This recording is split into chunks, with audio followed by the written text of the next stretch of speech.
Everyone, good morning, and hello everyone, good morning, and welcome to the new lecture. And today, this is the last part of the lectures, which is we have done microcytic anemia, we have done macrocytic anemia. Now, what is left is normocytic anemia. Now, to start with, um, whenever there is normocytic anemia, then first of all, we must know what are the anemias which we call as um, normocytic anemia. So, as I told you in one of the lectures, that first of all, whenever how we approach anemias, any patient who have any symptoms, or for example, we are doing tests for anyone, any patient, and we get a CBC which shows like the patient have low hemoglobin levels. So what we do, we check for either just it is the RBCs which are decreased, or either it's all the cell lines which are decreased. So if it's only the RBCs which are decreased, then the second thing we see is the MCV. If the MCV is less normal or more, and as you know, if it is less than 80, we call it as microcytic. More than 100, we call it as macrocytic. And within normal limits, we call it as normocytic. Okay, so micro less than 80, macro more than 80, more than 100, and normal is simply when there is what you can say between 80 to 100. Now, like so in normocytic anemia, like when you have established like it is normocytic anemia, then what you will do, you are going to check for reticulocyte count. Okay, so what reticulocytes are simply will guide you either your body is producing more cells, more RBCs or not.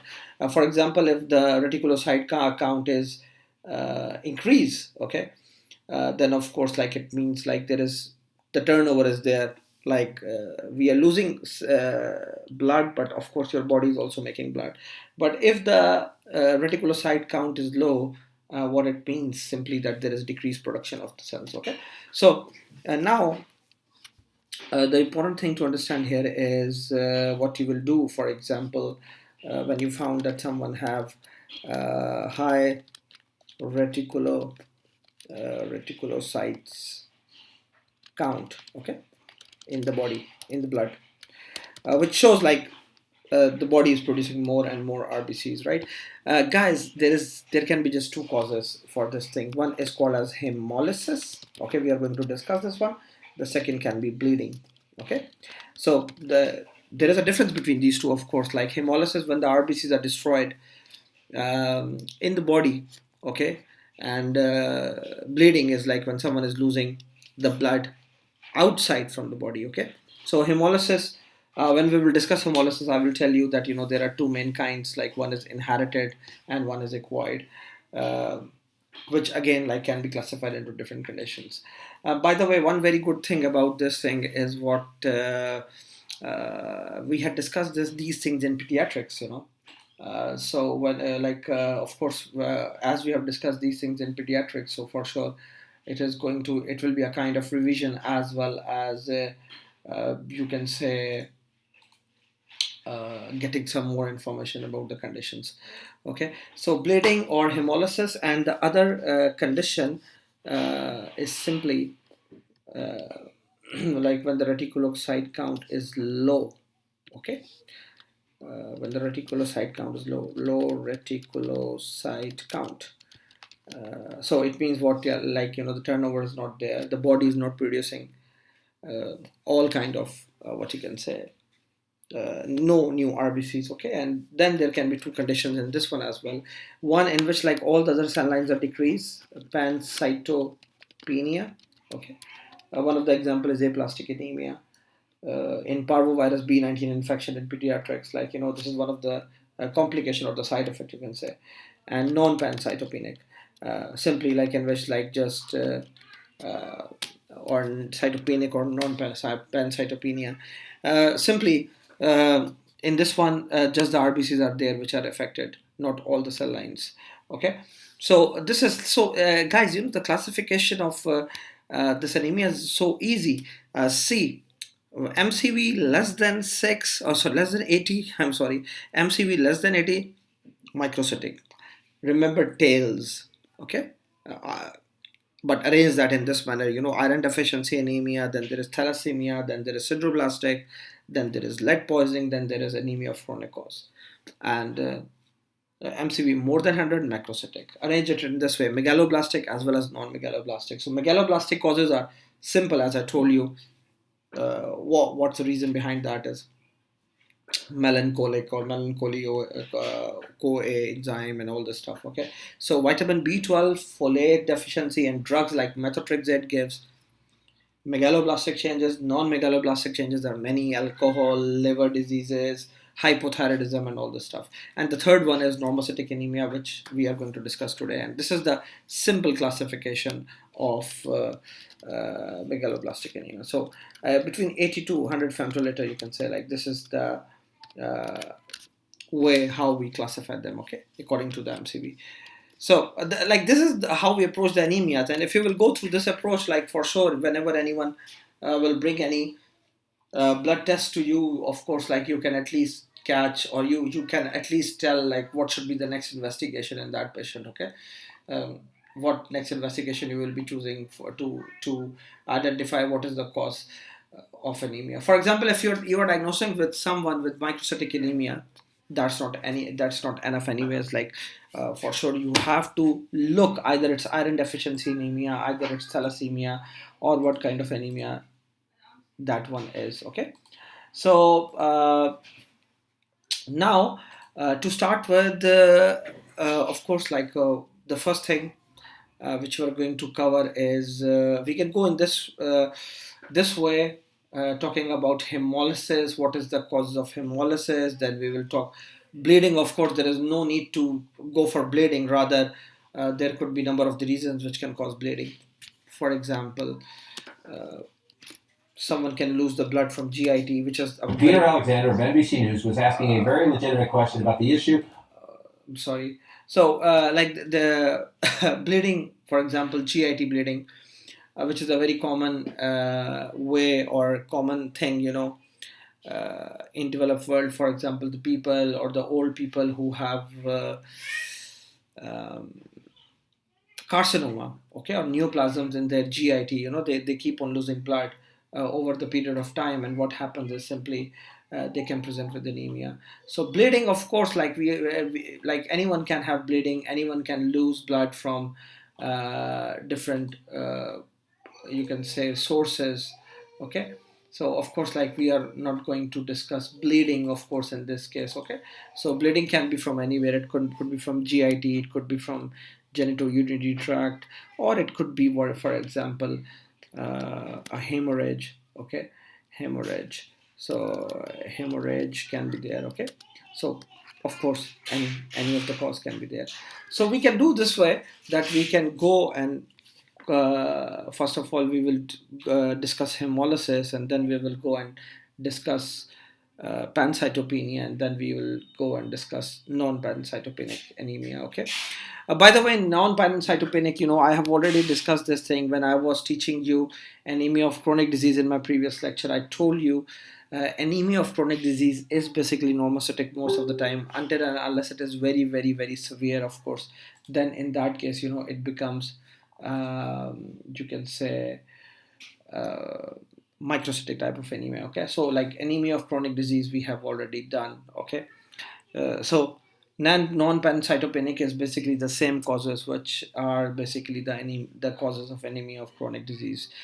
So we are going to discuss hemolysis. We are going to discuss the causes of pancytopenia anemia, okay. So let's start with hemolysis, okay. Now, hemolysis, of course, like, there could be a number of reasons which can lead to hemolysis. Uh, like, the blood is breaking down inside the blood, inside the body, okay.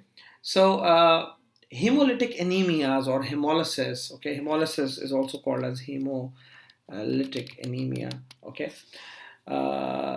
simply how we are going to define, how we can define it.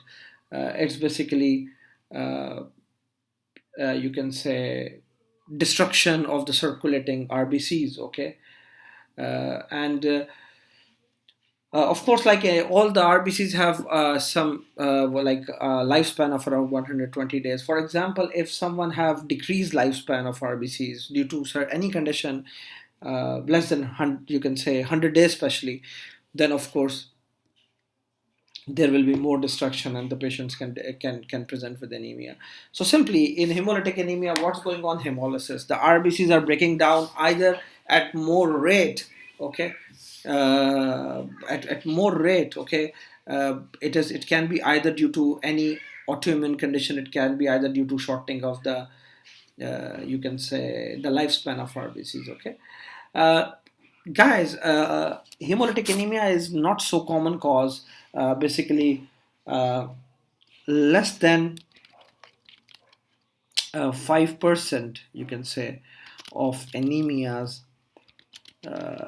like are basically hemolytic anemias. Okay, so it's not a common cause of anemia. Simply, less than 5% of the anemia causes are caused by hemolytic type of anemia, and there are more than you can say 200 etiologies of hemolytic anemias. Okay, so see, the etiologies are very much huge, but the cases which we see clinically are basically less than 5%. Okay, so what it means, if you will see 100 patients with anemias, okay, out of them 5% or less than that will be having anemia due to hemolytic causes.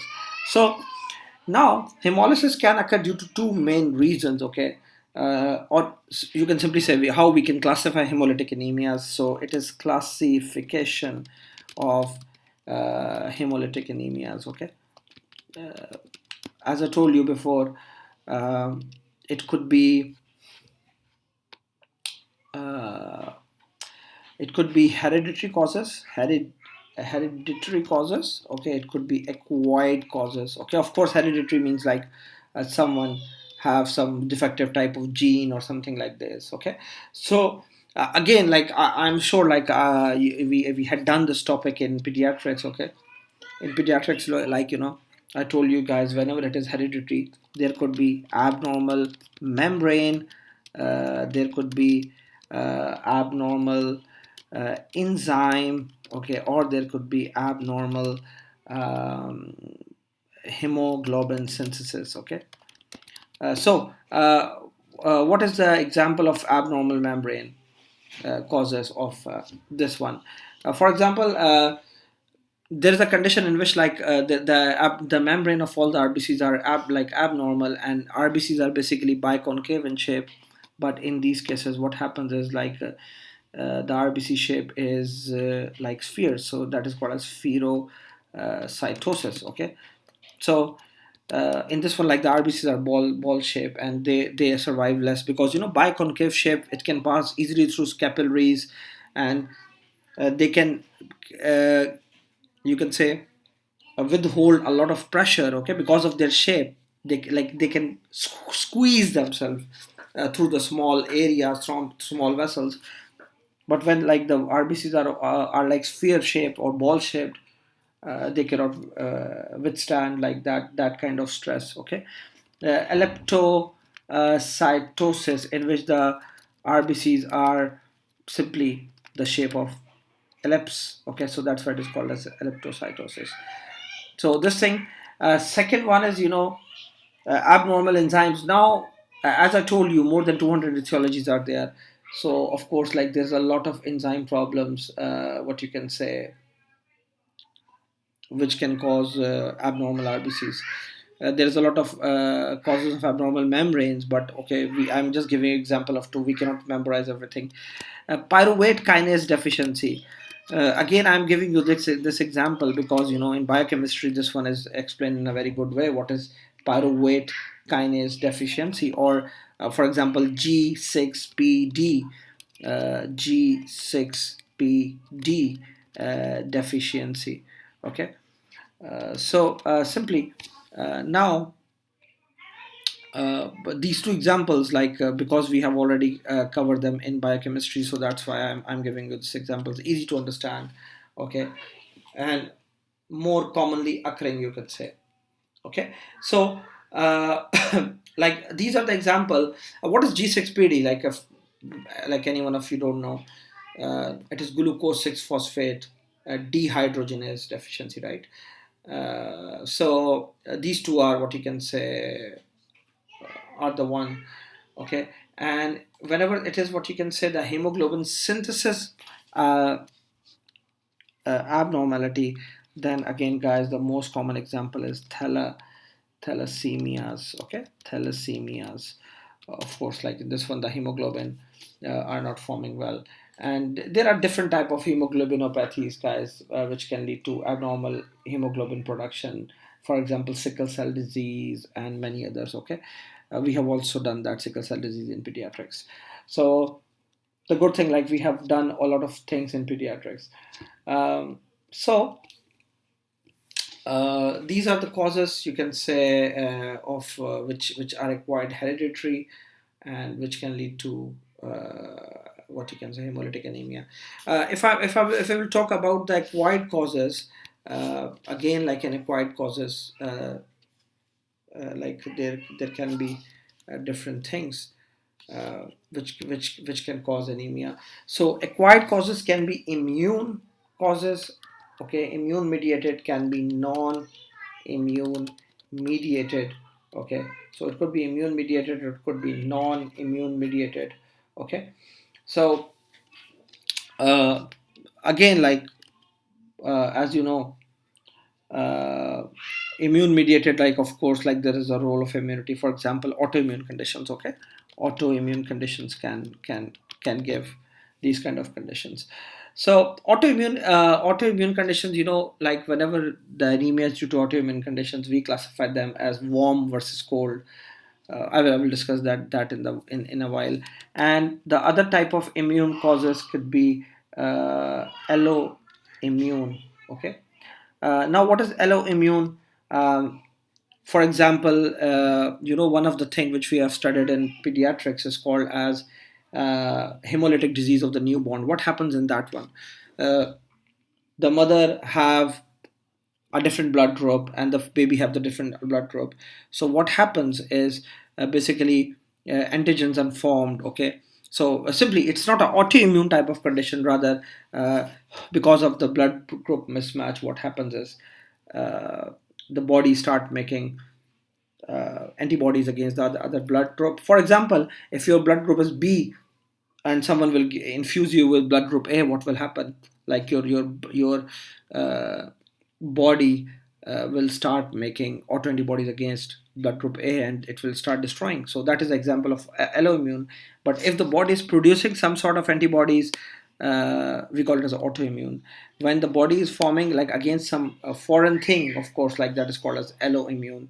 So hemolytic disease of newborn, if you remember, uh, we have covered in pediatrics. Also, one more very good example of alloimmune acquired type of hemolytic anemia is post transfusion. If you are going to give someone with what you can say a wrong blood group type, so simply there will be what you can say there can be hemolysis. Okay, non-immune, of course, like in which like no immune mechanism is playing. Okay, if you remember, again in pediatrics, see a lot of things we have covered in pediatrics. We had covered a condition called as hemolytic uremic syndrome. So if you remember, like hemolytic uremic syndrome, the first main feature is MAHA. Okay, which is microangiopathic hemolytic anemia. What happens in that one? Like when the blood is passing through the small vessels, it gets destroyed, it gets fragmented.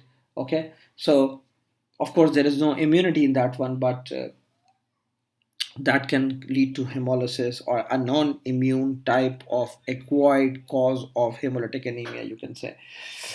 That one, of course, there are many conditions like, disseminated intravascular coagulation, hemolytic uremic syndrome. There can be um, tr- uh, transient thrombocytopenic purpura. Okay, thrombotic thrombocytopenic purpura (TTP).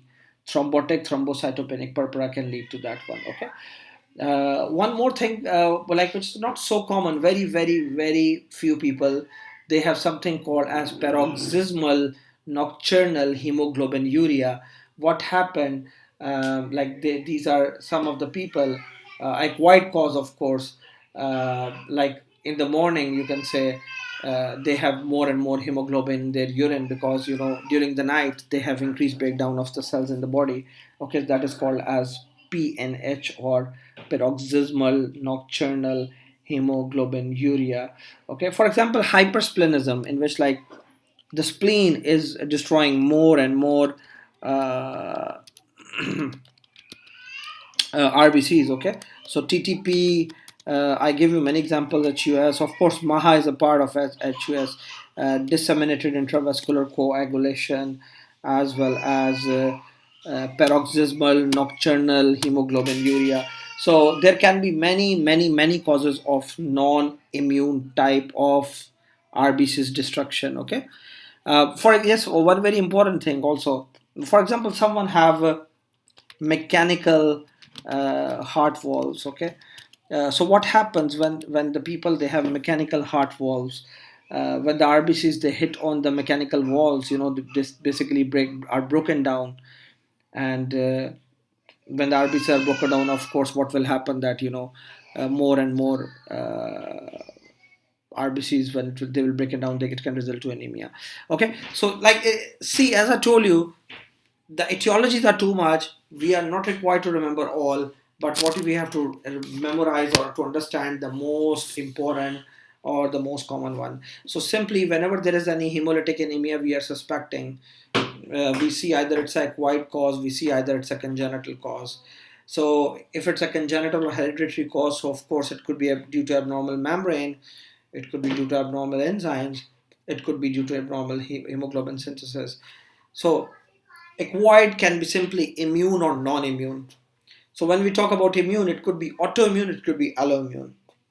Okay, and whenever it is non-immune, of course, there is lot of causes which can lead to breakdown of RBCs. Okay, simply without you can say any involvement of immunity. Okay, one more classification, like of course classification is to remember the things, guys, as I already told you many times. We can also classify, we can also classify based on uh, the site. For example, intravascular versus or extra vascular.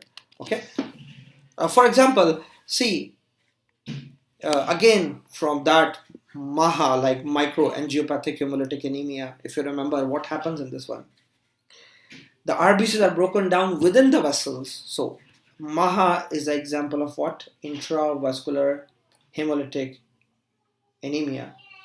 Okay, TTP, thrombotic thrombocytopenic purpura. In this one, the breakdown is occurring inside the vessels or inside the vascular wall. So simply TTP is an example of intravascular hemolytic anemia. DIC also is an example of intravascular hemolytic anemia. Uh, in malaria, what happens? Like there is increased breakdown of RBCs, hemolysis is going on. So infections, which, for example, malaria is an example of intravascular hemolytic anemia, or paroxysmal nocturnal hemoglobinuria is an example of intravascular hemolytic anemia. Okay, so simply the breakdown is going on inside the vessel. So what is extravascular causes of hemolytic anemias, guys? Simply, for example, if the RBCs, they are coated with antibodies or And what happened, or they have abnormal membrane, okay, or they have abnormal shape like electrocytosis and all this stuff. What happens, when they pass through the spleen, they get breakdown. So that's why, when there is increase, more and more breakdown is going on inside the spleen, what happens is their spleen become big, okay, large. And that's why all those anemias or hemolytic anemias in which there is breakdown going on inside the spleen, it is called as hypersplenism. The spleen is overworking, okay. The spleen is destroying a lot of cells, and when the spleen is destroying a lot of cells, there is hemolysis. But what will happen?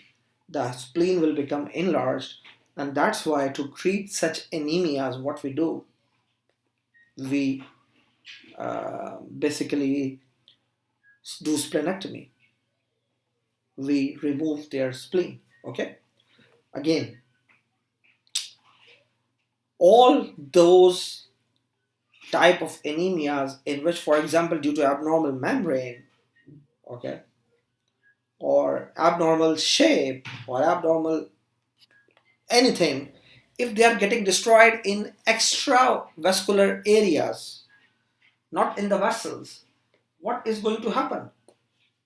More and more RBCs are destroying outside the vessels, inside the spleen. So when spleen is overworking, which means it is going to lead to what? Hypersplenism. Hypersplenism.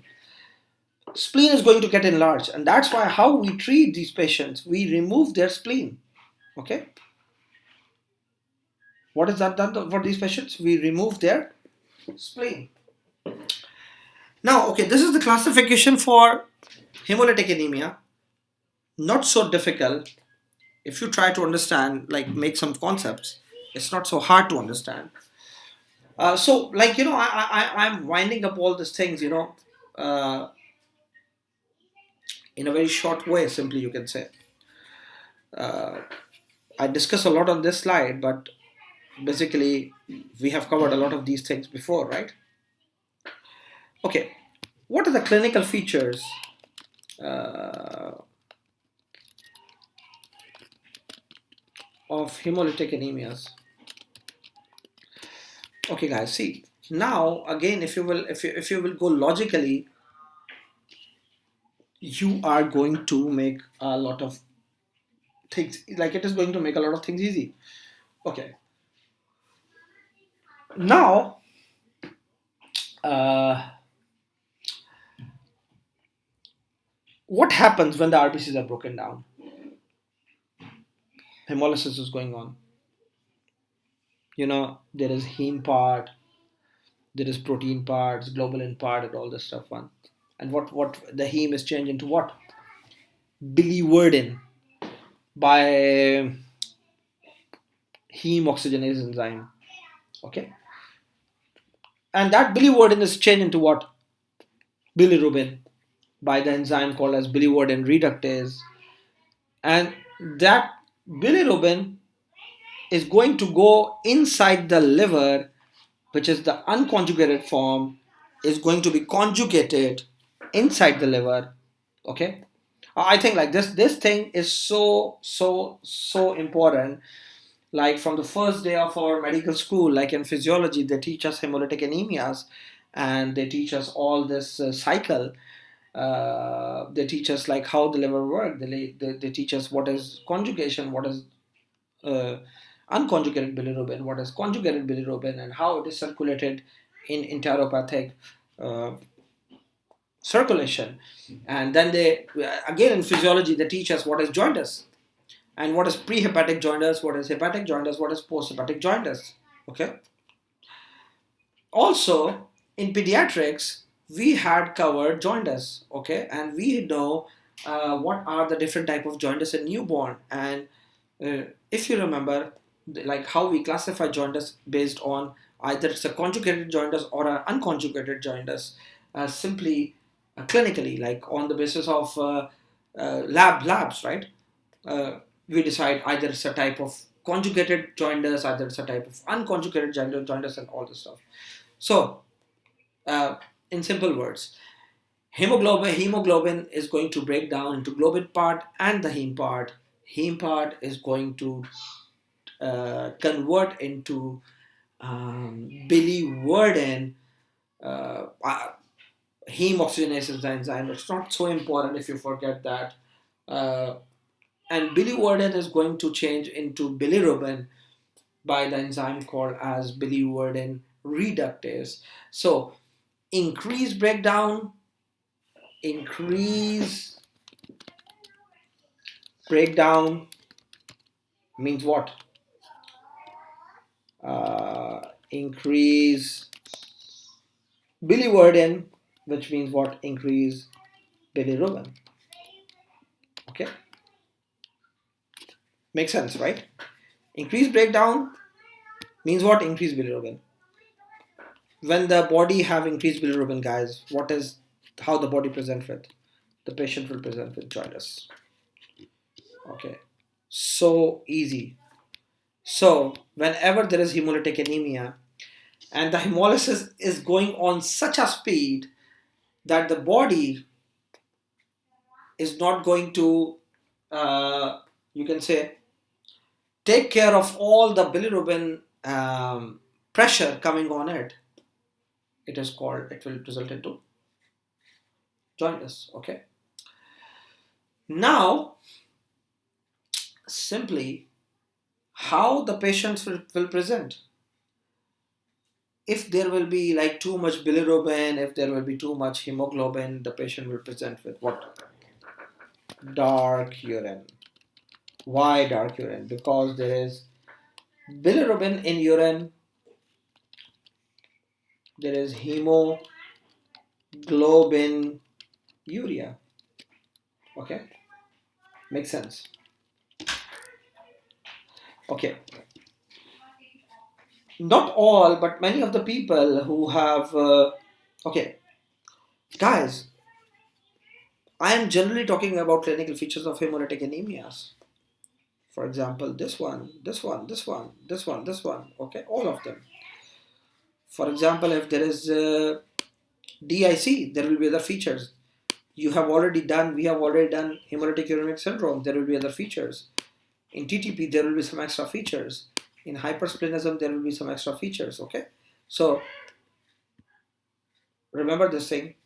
I am generally talking about combined features of all the things which are going to happen in these patients. Okay, I'm not. Sorry, I'm not discussing what will like. I'm not discussing each and every patients or type of conditions individually. Okay, because of course we don't have time to do that.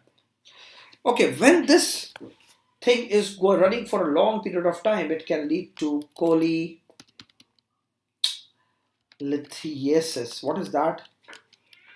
Stones in the bile duct because of increased pigmentation, simply. Okay, so this thing, uh, if the um, hemolysis is, you can say, uh, going on for a long period of time, especially intravascular, it can also lead to iron deficiency. Okay, so okay, above all this, guys, remember that I always say this thing: all these patients will present with general symptoms of anemia, which I don't want to repeat again, but I will repeat again. All the features like fatigue, shortness of breath, tachycardia, dizziness, they will be there. Palpitations, tachycardia, okay, or they will be there, okay. So because we are discussing anemia, so those features will be there, but these are some extra features, okay. For example, all the general symptoms of anemia with Plummer-Vinson syndrome, what is that? Iron deficiency. All the features of anemia with SACD, like subacute combined degeneration of spinal cord, or simply abnormal sensation in the lower limb, vitamin B12 deficiency anemia. All general symptoms of anemia with jaundice, dark urine. What is that? Hemolytic anemia. This is how it goes. Okay. So they have dark urine. Okay, yes, one thing I forget. If the breakdown is going inside the spleen, especially enlarged, okay, splenomegaly.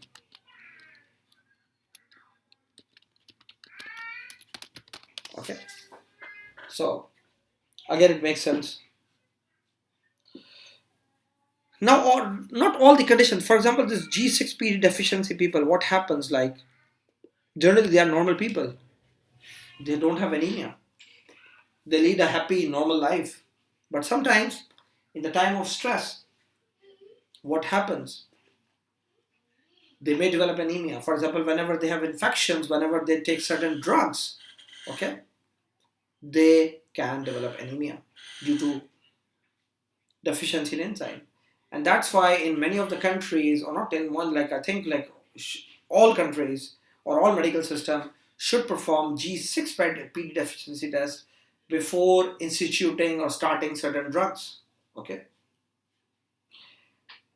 There are certain drugs, of course. Nitrofurantoin is one of them. We cannot give them, especially in the areas where G6PD deficiency is more common than the other areas. Okay. So, for example, you can find in a history that the patient have that episode of anemia after consuming certain drugs, certain taking certain medication. For example, someone is having anemia after blood transfusion. What it sounds like, alloimmune type of anemia. Okay, alloimmune type of immune-mediated hemolytic anemia. Okay. For example, someone is present with anemia and he have heart valve as well. Again, what is the sense? What it sounds like? It tells you that hemolysis is going on because there is increased breakdown of RBCs due to what? Due to prosthetic heart valve. Simply. Okay. Uh, of course, like I told you, when chronically it will run, there is increased excretion of bilirubin in the biliary tract, which will lead to stone formation called as cholelithiasis. And of course, like some of the cases, for example, whenever there is crisis and there is too much hemolysis is going on, the patients can present with chest pain and things like this. Okay.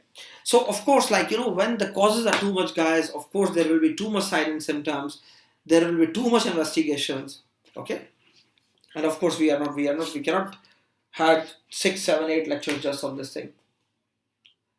So this is like all about, you can say, hemolytic anemias. Okay. What are the investigations you will do?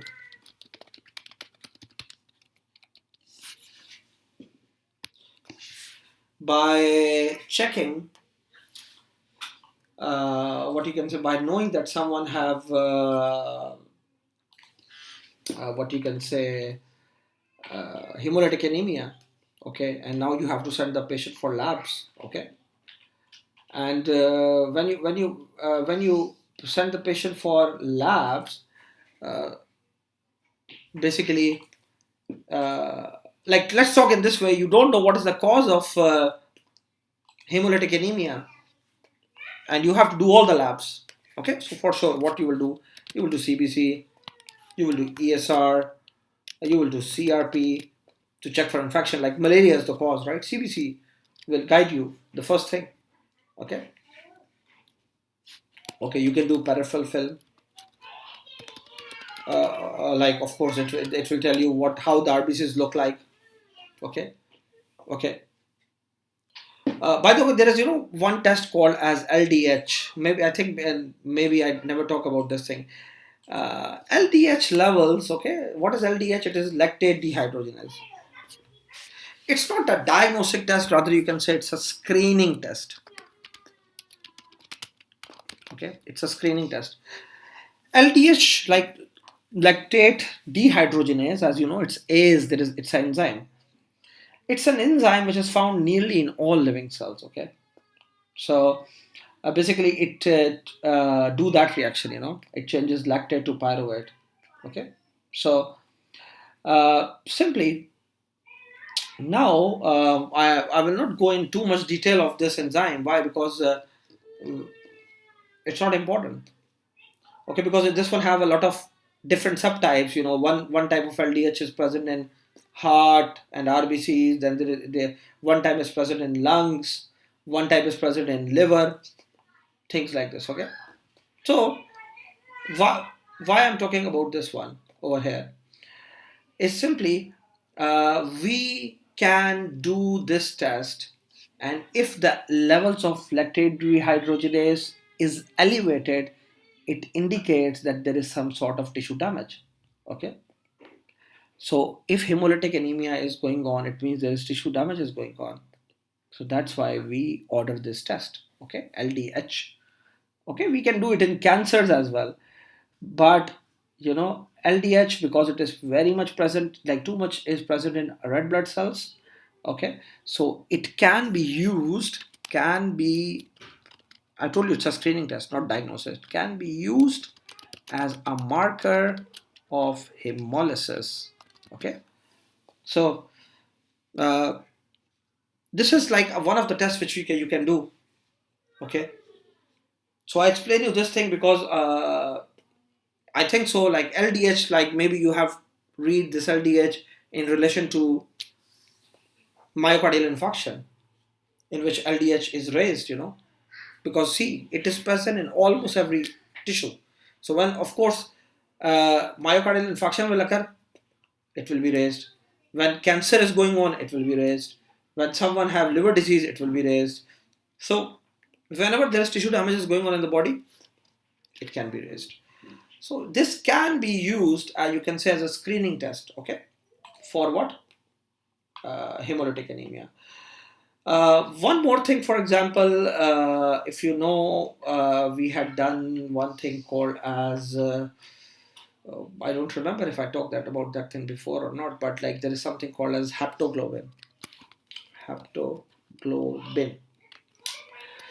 Now, what is haptoglobin again? Uh, this one is present in the blood, okay, and it binds to free hemoglobin. Okay, it binds to free hemoglobin. So now, for example, if there is hemolysis going on, okay, so we checked haptoglobin to see if there is any intravascular hemolysis going on or not. Okay. So what will happen? Like, of course, when the RBCs will be broken down, hemoglobin will be released, and they are going to bind with haptoglobin. So the haptoglobin levels, the levels will be decreased in hemolysis. Okay. Why? Because more and more haptoglobin, guys, it's a protein, okay, which can bind to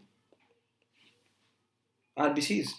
Again, this is a screening test. See, this one or this one can tell us, okay, there is hemolysis going on or not. For example, unconjugated bilirubin. See, again, why it's a screening test? Because if unconjugated bilirubin can be raised in the body, there can be a number of causes. One of that can be hemolysis, right? Again, it's a screening test. For example, someone who have increased urobilinogen, reticulocytosis or reticulocyte count. Okay, these are all the tests which we can. These tests will tell us what?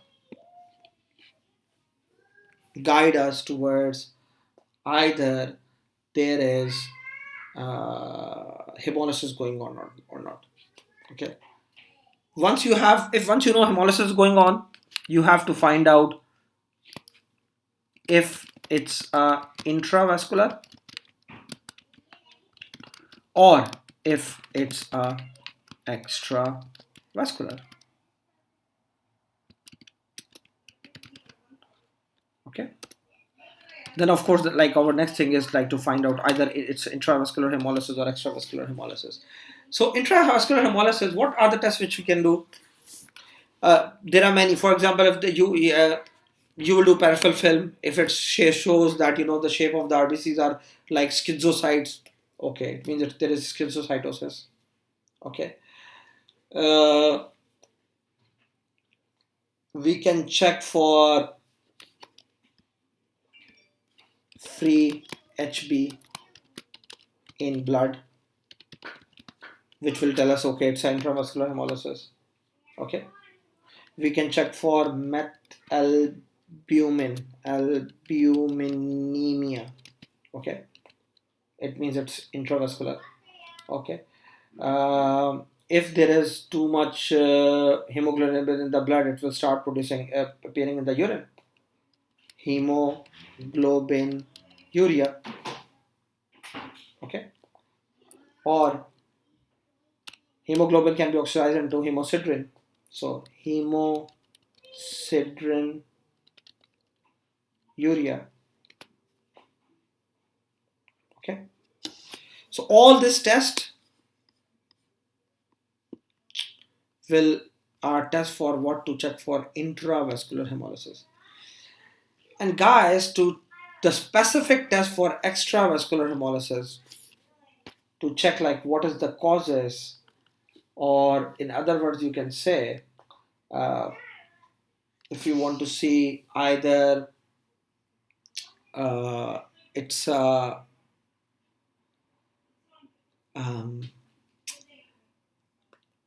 autoimmune type of hemolysis going on or not, then what you will do, if you never know this thing, I believe at this stage you must know what is Coombs test. Okay, very important. Why? Because this test are explained in physiology books.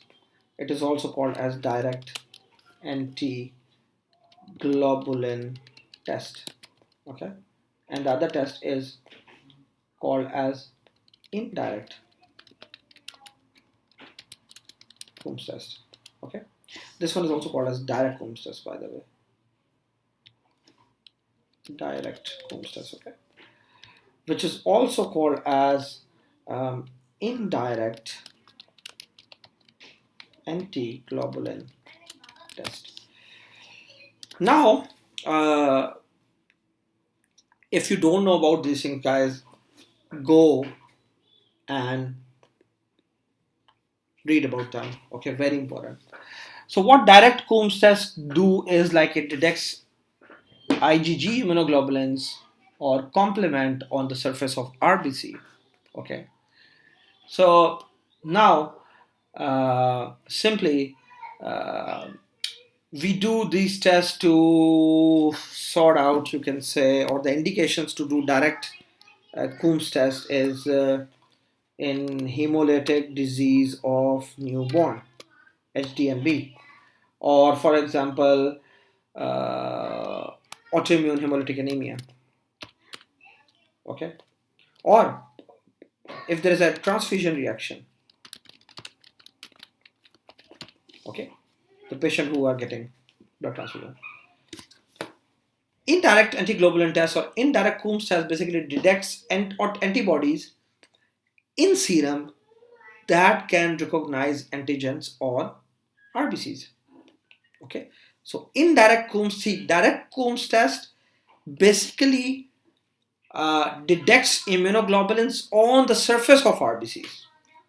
Okay, indirect Coombs test, on the other hand, detects antibodies in serum that can basically recognize antigens on RBCs. Okay, so if you don't have an idea, guys, please go and like watch video or read it. I don't know what suits you. Okay, so like this one is the test which is used for cross matching whenever we have to cross match anyone's blood. Okay, of course, like uh, when you actually want to check antibodies in pregnant women as well. Okay, we can do indirect Crohn's test. So in simple words, the important thing is what, whenever there is hemolytic anemia, I already talked about the classification. Okay, classification can be acquired, can be congenital. Congenital, remember three causes. Acquired can be immune, can be non-immune. Can be non-immune. If you cannot remember that like this way, you can simply remember like intravascular and extravascular. Uh, of course, clinically that one makes more sense. Okay, I already talked about the clinical features. I already talked about the investigation. So of course, like this one, you can say these are the screening tests. These are the tests to check the site, either it's intravascular or extravascular. Okay. What we will found in the picture of hemolytic anemia, CBC will be reduced. Sorry, hemoglobin will be reduced. MCV will be normal, normocytic. ESR or CRP could be raised in cause of infection, like malaria. Peripheral film will guide you what shape is there of RBC. Okay. Um, Haptoglobin, LDH will be increased. Reticulocytes count will be, of course, increased. Okay. Remember, if reticulocyte count is decreased, then it could not be hemolysis. Rather, you have to think about what? Pancytopenic anemia or non-pancytopenic anemia, right? Reticulocyte count will be always increased. Haptoglobin will be decreased. LDH will be increased. Unconjugated bilirubin will be increased. Urobilinogen will be increased. Okay, so all these investigations is for what? Is for hemolytic anemia. When the reticulocyte count come back as low, then we have to think about other causes. When the reticulocyte counts come as high, then we can think about hemolysis or bleeding. Okay, and as I told you, bleeding is a different topic. Hemolysis we have already discussed. If the reticulocyte count will come as low, then you will start thinking about pancytopenia or non-pancytopenia. Okay. Okay, guys, what is the treatment of hemolytic anemia? Okay. Now, remember, guys, when the etiologies are too much, so basically we cannot talk about treatment. Can we? We cannot. So, of course, one very important thing is if signs of anemia is severe, blood transfusion for sure.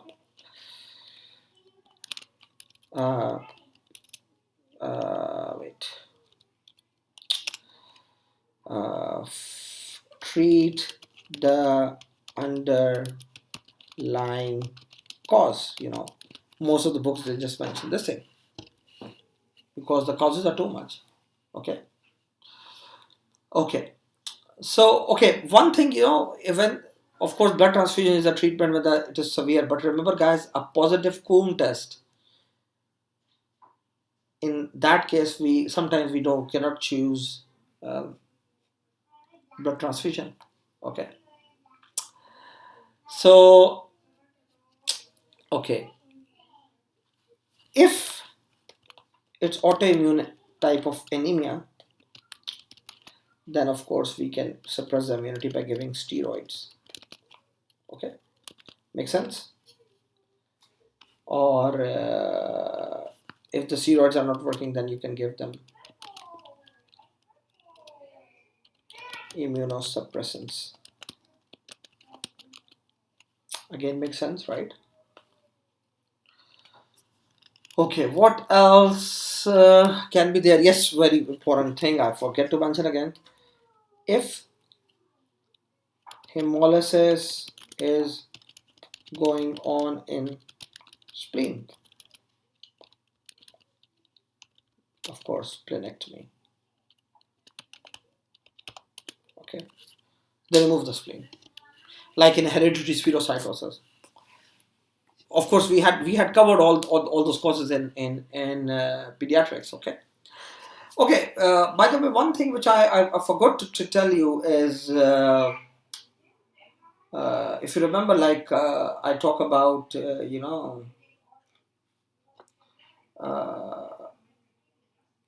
warm hemolytic type of anemia and cold hemolytic type of anemia. So what is that basically is, in some of the autoimmune conditions, uh, basically autoimmune conditions, when the breakdown is going on, okay, in autoimmune condition, autoimmune hemolytic anemia, when the breakdown is going on, okay, what we check is, uh, uh, of course, like in autoimmune type of hemolytic anemias, of course there is antibodies against the RBCs which are destroying the RBCs, okay. If we can found the cause which, like, by which these antibodies are forming, we call it as secondary to something. But if we cannot found any cause, we call it as idiopathic, right? So what happens is, like, secondary autoimmune hemolytic anemia, okay. By the way, I will write it down here. In secondary autoimmune hemolytic anemia, what happens, like, of course, this type results due to some secondary illness, okay. Okay. uh, Again, what I told you, if it's without any illness, it is called as primary or idiopathic, okay, autoimmune hemolytic anemia. Okay, now, why I'm mentioning this thing, because we divide secondary type into two more types. One is called as warm, one is called as cold, okay. What I'm saying, like, the secondary autoimmune hemolytic anemia can be of warm type of secondary auto autoimmune hemolytic anemia, or cold type of secondary autoimmune hemolytic anemia, okay. Warm type is the common one, okay. For example, warm type can be caused in many of the blood cancers, CLL, chronic lymphocytic leukemia, okay. And for example, other autoimmune disorders like ulcerative colitis, can give rise to this one. Now, autoimmune hemolytic anemia, like, it's not like always this thing, it is due to these things, but, like, it could be drug induced autoimmune hemolytic anemia. Like, one of the cause can be, that's why I told you more than 200 etiologies, drugs induced autoimmune hemolytic anemia. It can be like this type as well, okay. So why they call it as cold, or why they call it as you can say warm, it's simply based on what is the condition of the patient clinically, okay. This one is based on what is the condition of the patient clinically, okay. So simply, if the patient clinically, you can say, like, so for example, if someone have cold type of secondary autoimmune hemolytic anemia, okay. So basically, these are the causes of this one are basically those which are aggravated by cold weather, okay. So that's why the patient have the symptoms mostly during winter times, okay. And of course, like, the patient have hemolytic anemia, they have anemia, they have, like, all the other causes of clinical features of anemia, like dizziness and all that stuff with jaundice. But this one can occur more in the winter times. And when we check their when we examine them, what we found is that you will found like their extremities are cold. Okay, so that's why it is called as the cold type. Why? Because these autoantibodies are basically, you can say, are more active, are more present in cold weather. So that's why the patients, they have this kind of anemia in cold weather. Okay, like this is the reason this is called as cold type or warm type. Anyhow, like that's all about hemolytic anemias. Okay, now the other cause of what you can say, the other causes of normocytic anemia, for example, thalassemia is there, guys. We had discussed thalassemia in a great detail in pediatrics. Of course, there is no need to waste time again on that. Alpha thalassemia and beta thalassemia, then beta thalassemia minor, beta thalassemia major, and alpha thalassemia. What you can say, when one gene is defective, when two are defective, when three are defective, when four are defective. We had that thing already discussed, as well as we have already discussed sickle cell disease in pediatrics. Okay, so of course sickle cell disease can result in anemia. Of course we are not going to discuss that thing again here. Okay, um, okay, before going on, like I think it's better to talk about autoimmune hemolytic anemia. It's not so important, guys, but simply um, wait, I can change the design of this slide. Wait.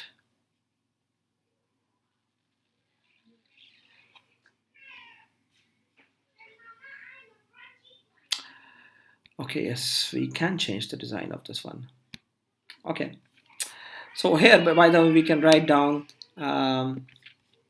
or discuss, you can say, both type of anemias. Okay, just to tell you, what can be the differences between these two. So guys, autoimmune hemolytic anemia, as I told you, there is two types, right? Warm, and the other type is cold. Okay. So the warm one is very common, right? Up to 90% of the times, when you will found, it will be warm type of autoimmune hemolytic anemia. Okay, and cold one is like not so common, like it is 10% or 10 to 20%, you can say. So this one, the warm type, the antibody type will be present in the blood. It will be IgG type. In this one, it will be IgM type. Okay. Now, one more difference is what? Uh, this type, warm one, is present in the warm weathers like 37 degrees centigrade, which is the normal uh, temperature of the human body.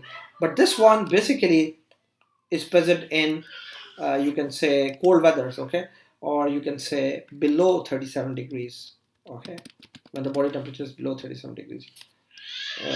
Now, when we do direct Coombs test in this one, what direct Coombs tests do, as I already told you, okay?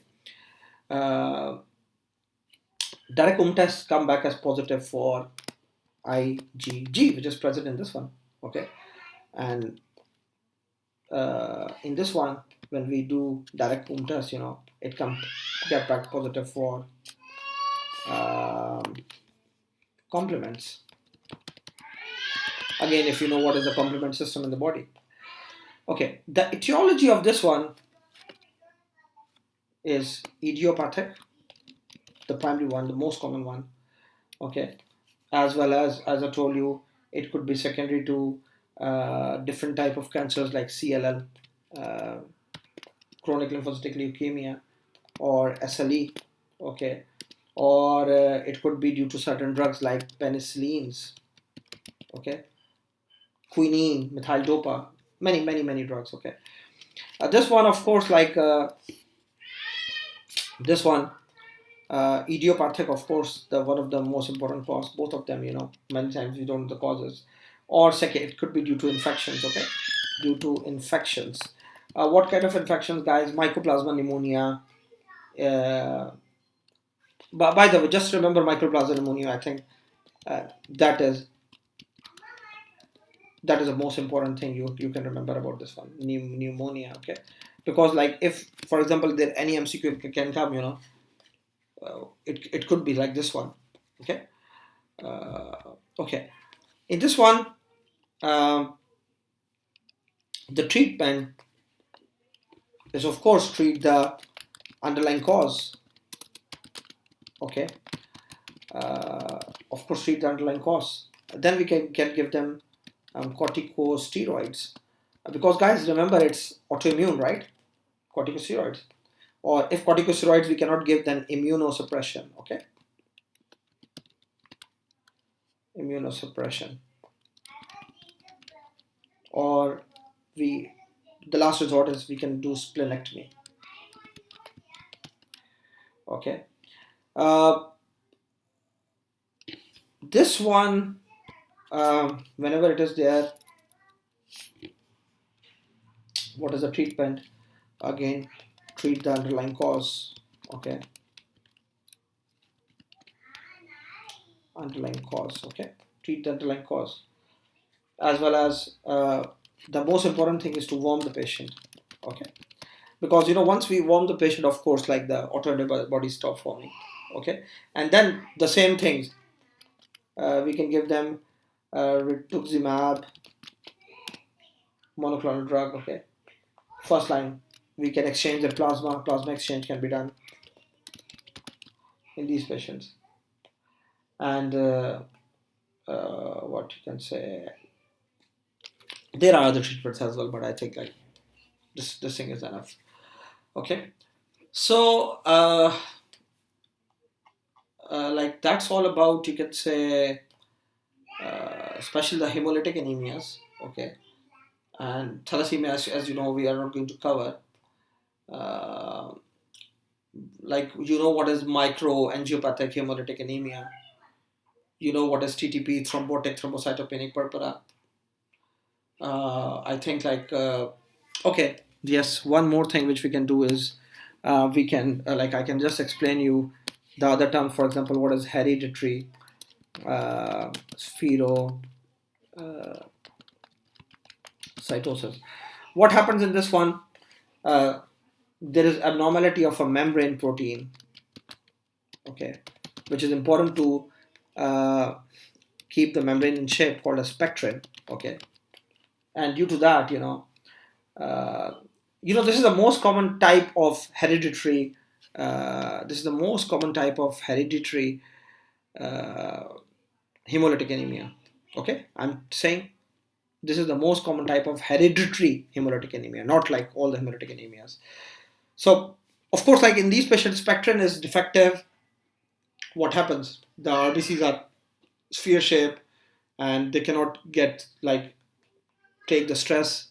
They cannot squeeze their share, what you can say, themselves. So more and more of them will be destroyed. When they pass through small areas, and simply when we check the blood film, what we can see is spherocytes. Okay, when you are asked for the blood film or peripheral film, you will found or round cells. One test which we can do is osmotic fragility test. If you know what is osmosis, like it is the movement of the you can say the solvent through a semi-permeable membrane. So uh, when we perform osmotic fragility test on this one, of course, they cannot sustain much osmosis because of their weak membrane. Okay, we can also do analysis of their spectrin gene, of course, like, which is the ultimate thing. Like, this gene is defective. So what we do in these patients, guys, simply splenectomy. And remember, whenever we do splenectomy, I think I have discussed that thing. We give the patient antibiotics for 2 years. We educate them. Like about the travel. We give them pneumococcal vaccinations, meningococcal vaccinations, Haemophilus influenza B vaccinations, and many things. Same like this, hereditary uh, elliptocytosis. So again, what is this one? Uh, as you know, now again the shape. It's the game of the shape again. Like spherocytosis, it is elliptocytosis. So uh, like in this one, there is abnormality in spectrin, not just spectrin, like the spectrin interaction with other membrane proteins. So the RBCs are of ellipto shape, and again the same story: splenectomy, immunization after splenectomy, and all the stuff. Okay. And the last thing which we can cover for this lecture, and then of course, I'm going to discuss, like, to start with the next lecture, G6PD deficiency. Okay, what is this one? As I told you, it is glucose 6-phosphate dehydrogenase deficiency. Okay, so if you know, like, what is the function of G6PD, or like this enzyme, is basically, if you know that pentose phosphate cycle. Okay, what happens is, when there is a deficiency of this enzyme, there is lack of reduced glutathione. Okay, lack of reduced glutathione. Okay, so now what is this glutathione, guys? This is important thing to know. When the glutathione is reduced in the body, basically this glutathione, it protects the cells for against some oxidative stress. Okay, so when there is lack of reduced glutathione, the RBCs, simply, in simple words, they cannot uh, sustain, or simply they are sensitive, you can say they are sensitive to uh, oxidative stress. Okay, it's an excellent condition, it's an excellent recessive condition, uh, very common in Africans, Asians, and Mediterranean people. Okay, and now how these patients present, like, guys, as I told you, sometimes, when they take some drugs, uh, I gave you the example of one drug which we give in UTIs, nutrofurantoin, okay, nutrofurantoin, okay, like sulfonamides, like antimalarials, and many other drugs. Okay, so when they take certain drugs, when they had certain infections, when they consume certain food, like fava beans, okay, what happens is, like simply, under the stressful conditions, they don't have enough reduced glutathione. So due to this stress, they like more and more RBCs are broken down. Okay, nowadays, guys, because of good measures, when the babies are born, we do neonatal screening, uh, just to see, like, if they have any G6PD deficiency. Okay, so the diagnostic test of this is simply G6PD assay in the blood. You will check the levels. Okay, and basically, they also, like, the people who have G6PD deficiency, they also have Heinz bodies inside their RBCs. As I told you in the start, like, Heinz bodies are basically small granules, which are basically granules of um, oxidized HB, okay, hemoglobin in the blood. So simply, at the time of stress, they have more and more hemolysis going on. So what is the thing? Stop the offending agent, like if it's a drug or if it's a diet, stop that. Okay, if the anemia is too severe, uh, transfusion, okay, and give them folic acid as well. Okay, so that's all for this lecture, guys. Hope you understand. Thank you so much for listening. And in the next lecture, we are going to discuss, you can say, we had discussed like a lot of topics. Okay, yes, one thing, yes, normocytic anemia, one thing which is left, is like the other part when the reticulocyte count is less. I'm going to talk about that in the next lecture. Thank you so much.